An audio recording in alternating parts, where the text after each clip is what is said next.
ಧರ್ಮಸ್ಥಳದ ವಿರುದ್ಧ ಷಡ್ಯಂತ್ರವನ್ನೇ ರೂಪಿಸಿದ್ರು. ಅತಿ ದೊಡ್ಡ ಷಡ್ಯಂತ್ರ ಸಾಮಾನ್ಯದಲ್ಲ. ದೆಹಲಿಯಲ್ಲಿ ಈ ಮಹಾ ಮಸಲತ್ತಿನ ಸಭೆ ನಡೆದಿತ್ತು. ಬುರ್ಡೆ ಸಹಿತ ಈ ಗ್ಯಾಂಗ್ ದೆಹಲಿಗೆ ತೆರಳಿತ್ತು ಅನ್ನೋ ಮಾಹಿತಿ ಇದೆ. ಮಾಸ್ಕ್ ಮ್ಯಾನ್ ಚಿನ್ನಯ್ಯನನ್ನು ಕೂಡ ಈ ತಂಡ ಕರೆದೊಯ್ದಿತ್ತು.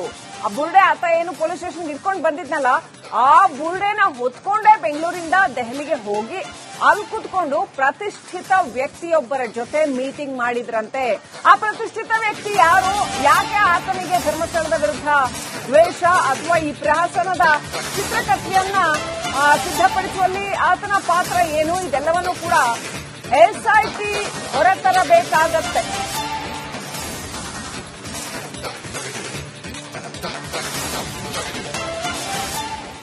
ಈಗ ಆ ಪ್ರತಿಷ್ಠಿತ ವ್ಯಕ್ತಿಗೆ ಢವ ಢವ ಶುರುವಾಗಿದೆ ಅಂತ ಹೇಳಲಾಗ್ತಾ ಇದೆ.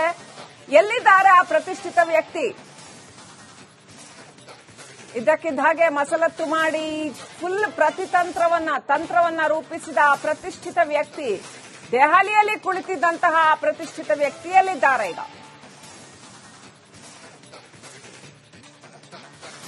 ರೈಟಿನ ಸಪರೇಟ್ ಪಡ್ಕೊಳ್ಳೋಣ. ನಮ್ಮ ಧರ್ಮಸ್ಥಳದ ವಿರುದ್ಧ ಷಡ್ಯಂತ್ರವನ್ನೇ ರೂಪಿಸಿದ್ರು. ಅತಿ ದೊಡ್ಡ ಷಡ್ಯಂತ್ರ ಸಾಮಾನ್ಯದಲ್ಲ. ದೆಹಲಿಯಲ್ಲಿ ಈ ಮಹಾ ಮಸಲತ್ತಿನ ಸಭೆ ನಡೆದಿತ್ತು. ಬುರ್ಡೆ ಸಹಿತ ಈ ಗ್ಯಾಂಗ್ ದೆಹಲಿಗೆ ತೆರಳಿತ್ತು ಅನ್ನೋ ಮಾಹಿತಿ ಇದೆ. ಮಾಸ್ಕ್ ಮ್ಯಾನ್ ಚಿನ್ನಯ್ಯನನ್ನು ಕೂಡ ಈ ತಂಡ ಕರೆದೊಯ್ದಿತ್ತು. ಆ ಬುರ್ಡೆ ಆತ ಏನು ಪೊಲೀಸ್ ಸ್ಟೇಷನ್ ಇಟ್ಕೊಂಡು ಬಂದಿದ್ನಲ್ಲ, ಆ ಬುರ್ಡೆನ ಹೊತ್ಕೊಂಡೇ ಬೆಂಗಳೂರಿಂದ ದೆಹಲಿಗೆ ಹೋಗಿ ಅಲ್ಲಿ ಕುತ್ಕೊಂಡು ಪ್ರತಿಷ್ಠಿತ ವ್ಯಕ್ತಿಯೊಬ್ಬರ ಜೊತೆ ಮೀಟಿಂಗ್ ಮಾಡಿದ್ರಂತೆ.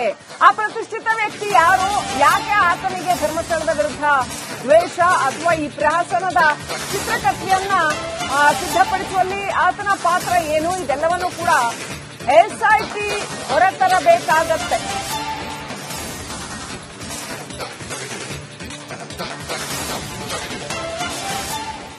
ಈಗ ಆ ಪ್ರತಿಷ್ಠಿತ ವ್ಯಕ್ತಿಗೆ ಢವ ಢವ ಶುರುವಾಗಿದೆ ಅಂತ ಹೇಳಲಾಗ್ತಾ ಇದೆ. ಎಲ್ಲಿದ್ದಾರೆ ಆ ಪ್ರತಿಷ್ಠಿತ ವ್ಯಕ್ತಿ?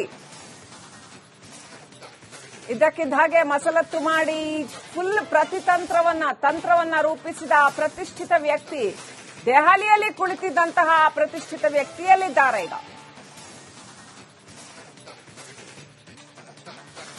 ರೈಟಿನ ಸಪರೇಟ್ ಪಡ್ಕೊಳ್ಳೋಣ. ನಮ್ಮ ಧರ್ಮಸ್ಥಳದ ವಿರುದ್ಧ ಷಡ್ಯಂತ್ರವನ್ನೇ ರೂಪಿಸಿದ್ರು. ಅತಿ ದೊಡ್ಡ ಷಡ್ಯಂತ್ರ ಸಾಮಾನ್ಯದಲ್ಲ. ದೆಹಲಿಯಲ್ಲಿ ಈ ಮಹಾ ಮಸಲತ್ತಿನ ಸಭೆ ನಡೆದಿತ್ತು. ಬುರ್ಡೆ ಸಹಿತ ಈ ಗ್ಯಾಂಗ್ ದೆಹಲಿಗೆ ತೆರಳಿತ್ತು ಅನ್ನೋ ಮಾಹಿತಿ ಇದೆ. ಮಾಸ್ಕ್ ಮ್ಯಾನ್ ಚಿನ್ನಯ್ಯನನ್ನು ಕೂಡ ಈ ತಂಡ ಕರೆದೊಯ್ದಿತ್ತು. ಆ ಬುರ್ಡೆ ಆತ ಏನು ಪೊಲೀಸ್ ಸ್ಟೇಷನ್ ಇಟ್ಕೊಂಡು ಬಂದಿದ್ನಲ್ಲ, ಆ ಬುರ್ಡೆನ ಹೊತ್ಕೊಂಡೇ ಬೆಂಗಳೂರಿಂದ ದೆಹಲಿಗೆ ಹೋಗಿ ಅಲ್ಲಿ ಕುತ್ಕೊಂಡು ಪ್ರತಿಷ್ಠಿತ ವ್ಯಕ್ತಿಯೊಬ್ಬರ ಜೊತೆ ಮೀಟಿಂಗ್ ಮಾಡಿದ್ರಂತೆ. ಆ ಪ್ರತಿಷ್ಠಿತ ವ್ಯಕ್ತಿ ಯಾರು, ಯಾಕೆ ಆತನಿಗೆ ಧರ್ಮಸ್ಥಳದ ವಿರುದ್ಧ ದ್ವೇಷ ಅಥವಾ ಈ ಪ್ರಹಸನದ ಚಿತ್ರಕಥೆಯನ್ನ ಸಿದ್ಧಪಡಿಸುವಲ್ಲಿ ಆತನ ಪಾತ್ರ ಏನು, ಇದೆಲ್ಲವನ್ನೂ ಕೂಡ ಎಸ್ಐಟಿ ಹೊರತರಬೇಕಾಗತ್ತೆ.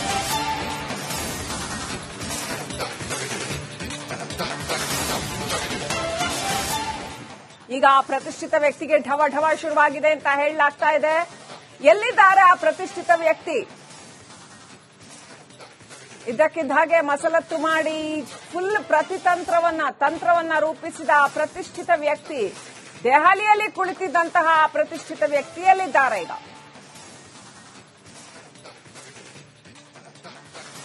ರೈಟಿನ ಸಪರೇಟ್ ಪಡ್ಕೊಳ್ಳೋಣ. ನಮ್ಮ ಧರ್ಮಸ್ಥಳದ ವಿರುದ್ಧ ಷಡ್ಯಂತ್ರವನ್ನೇ ರೂಪಿಸಿದ್ರು. ಅತಿ ದೊಡ್ಡ ಷಡ್ಯಂತ್ರ ಸಾಮಾನ್ಯದಲ್ಲ. ದೆಹಲಿಯಲ್ಲಿ ಈ ಮಹಾ ಮಸಲತ್ತಿನ ಸಭೆ ನಡೆದಿತ್ತು. ಬುರ್ಡೆ ಸಹಿತ ಈ ಗ್ಯಾಂಗ್ ದೆಹಲಿಗೆ ತೆರಳಿತ್ತು ಅನ್ನೋ ಮಾಹಿತಿ ಇದೆ. ಮಾಸ್ಕ್ ಮ್ಯಾನ್ ಚಿನ್ನಯ್ಯನನ್ನು ಕೂಡ ಈ ತಂಡ ಕರೆದೊಯ್ದಿತ್ತು.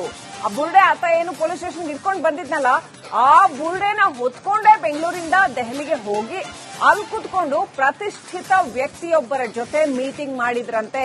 ಆ ಪ್ರತಿಷ್ಠಿತ ವ್ಯಕ್ತಿ ಯಾರು, ಯಾಕೆ ಆತನಿಗೆ ಧರ್ಮಸ್ಥಳದ ವಿರುದ್ಧ ದ್ವೇಷ ಅಥವಾ ಈ ಪ್ರಹಸನದ ಚಿತ್ರಕಥೆಯನ್ನ ಸಿದ್ಧಪಡಿಸುವಲ್ಲಿ ಆತನ ಪಾತ್ರ ಏನು, ಇದೆಲ್ಲವನ್ನೂ ಕೂಡ ಎಸ್ಐಟಿ ಹೊರತರಬೇಕಾಗತ್ತೆ.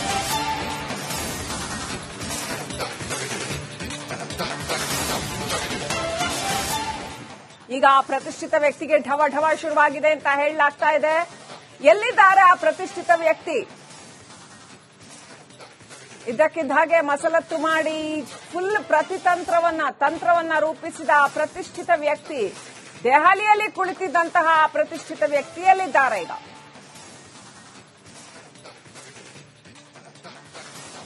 ಇನ್ನು ಸಪರೇಟ್ ಪಡ್ಕೊಳ್ಳೋಣ. ನಮ್ಮ ಧರ್ಮಸ್ಥಳದ ವಿರುದ್ಧ ಷಡ್ಯಂತ್ರವನ್ನೇ ರೂಪಿಸಿದ್ರು. ಅತಿ ದೊಡ್ಡ ಷಡ್ಯಂತ್ರ ಸಾಮಾನ್ಯದಲ್ಲ. ದೆಹಲಿಯಲ್ಲಿ ಈ ಮಹಾ ಮಸಲತ್ತಿನ ಸಭೆ ನಡೆದಿತ್ತು. ಬುರ್ಡೆ ಸಹಿತ ಈ ಗ್ಯಾಂಗ್ ದೆಹಲಿಗೆ ತೆರಳಿತ್ತು ಅನ್ನೋ ಮಾಹಿತಿ ಇದೆ. ಮಾಸ್ಕ್ ಮ್ಯಾನ್ ಚಿನ್ನಯ್ಯನನ್ನು ಕೂಡ ಈ ತಂಡ ಕರೆದೊಯ್ದಿತ್ತು. ಆ ಬುರ್ಡೆ ಆತ ಏನು ಪೊಲೀಸ್ ಸ್ಟೇಷನ್ ಇಟ್ಕೊಂಡು ಬಂದಿದ್ನಲ್ಲ, ಆ ಬುರ್ಡೆನ ಹೊತ್ಕೊಂಡೇ ಬೆಂಗಳೂರಿಂದ ದೆಹಲಿಗೆ ಹೋಗಿ ಅಲ್ಲಿ ಕುತ್ಕೊಂಡು ಪ್ರತಿಷ್ಠಿತ ವ್ಯಕ್ತಿಯೊಬ್ಬರ ಜೊತೆ ಮೀಟಿಂಗ್ ಮಾಡಿದ್ರಂತೆ. ಆ ಪ್ರತಿಷ್ಠಿತ ವ್ಯಕ್ತಿ ಯಾರು, ಯಾಕೆ ಆತನಿಗೆ ಧರ್ಮಸ್ಥಳದ ವಿರುದ್ಧ ದ್ವೇಷ ಅಥವಾ ಈ ಪ್ರಹಸನದ ಚಿತ್ರಕಥೆಯನ್ನ ಸಿದ್ಧಪಡಿಸುವಲ್ಲಿ ಆತನ ಪಾತ್ರ ಏನು, ಇದೆಲ್ಲವನ್ನೂ ಕೂಡ ಎಸ್ಐಟಿ ಹೊರತರಬೇಕಾಗತ್ತೆ.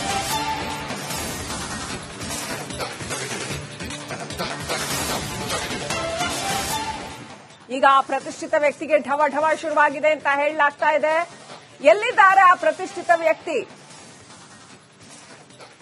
ಇದಕ್ಕಿದ್ದ ಹಾಗೆ ಮಸಲತ್ತು ಮಾಡಿ ಫುಲ್ ತಂತ್ರವನ್ನ ರೂಪಿಸಿದ ಪ್ರತಿಷ್ಠಿತ ವ್ಯಕ್ತಿ ದೆಹಲಿಯಲ್ಲಿ ಕುಳಿತಿದ್ದಂತಹ ಪ್ರತಿಷ್ಠಿತ ವ್ಯಕ್ತಿಯಲ್ಲಿದ್ದಾರೆ ಈಗ.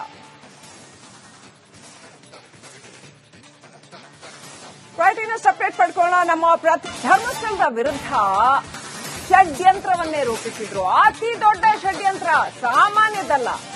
ದೆಹಲಿಯಲ್ಲಿ ಈ ಮಹಾ ಮಸಲತ್ತಿನ ಸಭೆ ನಡೆದಿತ್ತು.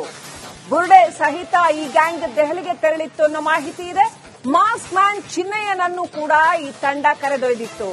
ಆ ಬುರ್ಡೆ ಆತ ಏನು ಪೊಲೀಸ್ ಸ್ಟೇಷನ್ ಇಟ್ಕೊಂಡು ಬಂದಿದ್ನಲ್ಲ, ಆ ಬುರ್ಡೆನ ಹೊತ್ಕೊಂಡೇ ಬೆಂಗಳೂರಿಂದ ದೆಹಲಿಗೆ ಹೋಗಿ ಅಲ್ಲಿ ಕುತ್ಕೊಂಡು ಪ್ರತಿಷ್ಠಿತ ವ್ಯಕ್ತಿಯೊಬ್ಬರ ಜೊತೆ ಮೀಟಿಂಗ್ ಮಾಡಿದ್ರಂತೆ. ಆ ಪ್ರತಿಷ್ಠಿತ ವ್ಯಕ್ತಿ ಯಾರು, ಯಾಕೆ ಆತನಿಗೆ ಧರ್ಮಸ್ಥಳದ ವಿರುದ್ಧ ದ್ವೇಷ ಅಥವಾ ಈ ಪ್ರಹಸನದ ಚಿತ್ರಕಥೆಯನ್ನ ಸಿದ್ಧಪಡಿಸುವಲ್ಲಿ ಆತನ ಪಾತ್ರ ಏನು, ಇದೆಲ್ಲವನ್ನೂ ಕೂಡ ಎಸ್ಐಟಿ ಹೊರತರಬೇಕಾಗತ್ತೆ.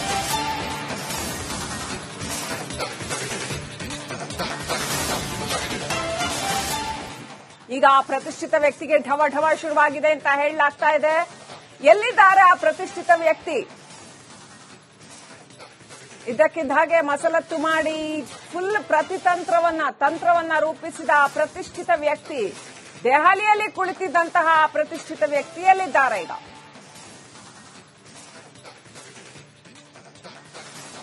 ಇನ್ನು ಸಪರೇಟ್ ಪಡ್ಕೊಳ್ಳೋಣ. ನಮ್ಮ ಧರ್ಮಸ್ಥಳದ ವಿರುದ್ಧ ಷಡ್ಯಂತ್ರವನ್ನೇ ರೂಪಿಸಿದ್ರು. ಅತಿ ದೊಡ್ಡ ಷಡ್ಯಂತ್ರ ಸಾಮಾನ್ಯದಲ್ಲ.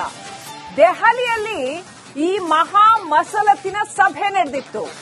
ಬುರ್ಡೆ ಸಹಿತ ಈ ಗ್ಯಾಂಗ್ ದೆಹಲಿಗೆ ತೆರಳಿತ್ತು ಅನ್ನೋ ಮಾಹಿತಿ ಇದೆ. ಮಾಸ್ಕ್ ಮ್ಯಾನ್ ಚಿನ್ನಯ್ಯನನ್ನು ಕೂಡ ಈ ತಂಡ ಕರೆದೊಯ್ದಿತ್ತು. ಆ ಬುರ್ಡೆ ಆತ ಏನು ಪೊಲೀಸ್ ಸ್ಟೇಷನ್ ಇಟ್ಕೊಂಡು ಬಂದಿದ್ನಲ್ಲ, ಆ ಬುರ್ಡೆನ ಹೊತ್ಕೊಂಡೇ ಬೆಂಗಳೂರಿಂದ ದೆಹಲಿಗೆ ಹೋಗಿ ಅಲ್ಲಿ ಕುತ್ಕೊಂಡು ಪ್ರತಿಷ್ಠಿತ ವ್ಯಕ್ತಿಯೊಬ್ಬರ ಜೊತೆ ಮೀಟಿಂಗ್ ಮಾಡಿದ್ರಂತೆ. ಆ ಪ್ರತಿಷ್ಠಿತ ವ್ಯಕ್ತಿ ಯಾರು, ಯಾಕೆ ಆತನಿಗೆ ಧರ್ಮಸ್ಥಳದ ವಿರುದ್ಧ ದ್ವೇಷ ಅಥವಾ ಈ ಪ್ರಹಸನದ ಚಿತ್ರಕಥೆಯನ್ನ ಸಿದ್ಧಪಡಿಸುವಲ್ಲಿ ಆತನ ಪಾತ್ರ ಏನು, ಇದೆಲ್ಲವನ್ನೂ ಕೂಡ ಎಸ್ಐಟಿ ಹೊರತರಬೇಕಾಗತ್ತೆ.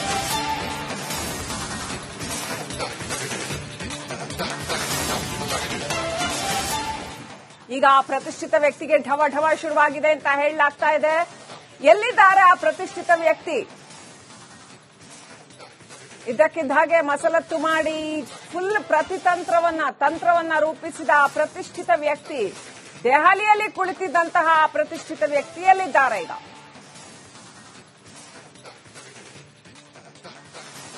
ಇನ್ನು ಸಪರೇಟ್ ಪಡ್ಕೊಳ್ಳೋಣ. ನಮ್ಮ